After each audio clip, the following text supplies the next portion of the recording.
John and I are a later marriage. When we met at a Messianic conference in Tennessee, he was 63, I was 59, almost 60. So I ended up being a 60-year-old bride.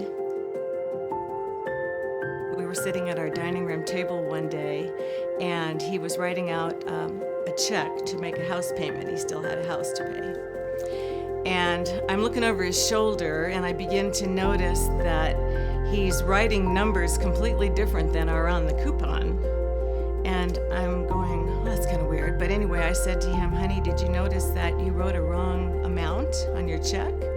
So he double checked and he looked, and then he said, oh goodness, I need to do this over. So I watched as he tore that one up and wrote a new check, and he went slowly, trying to find the numbers and make sure he got them right. And then he opened up his check register and immediately wrote a totally different amount in his check register. And I went, Houston, we have a problem. Then there was a New Year's Eve evening when we had guests over for coffee and dessert.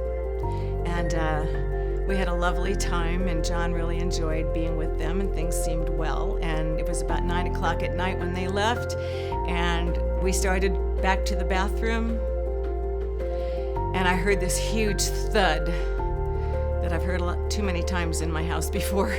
200 pounds just bam, just hitting the floor, and on his face. He hit the floor with his head, and his glasses broke, and his face was bleeding. And I called 911, of course, and they came and got him. And the whole bottom line there was his gallbladder needed to come out.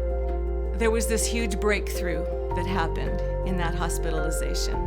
A speech therapist came in about 2 days after his surgery and visited with him and sat down with me and said, your husband has a rather advanced case of aphasia.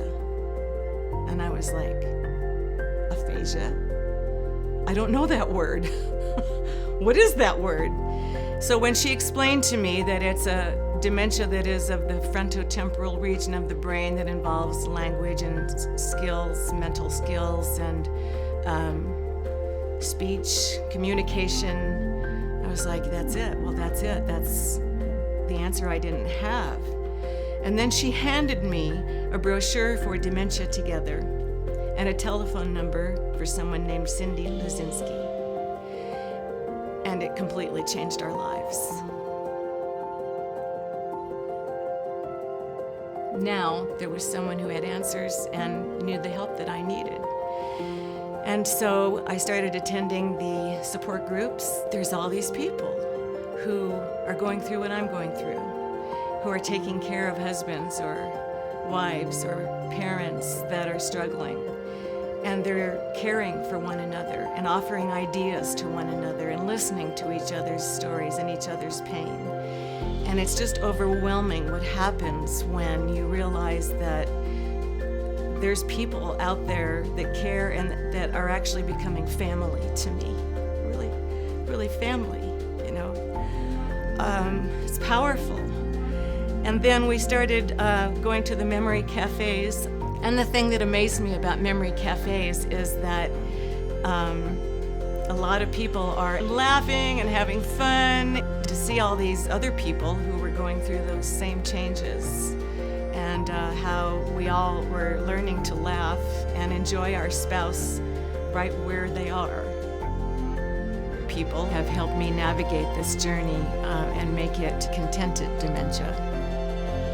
Sometimes I think about if I had never been introduced to Dementia Together, had never been given all of these tools that have helped me navigate this journey, I think that instead of walking in the light, I'd be walking in the dark. I would literally be walking in the dark, trying to understand how to deal with all the different phases that John has gone through. But thank God, I have help. I'm in the light, I'm not in the dark.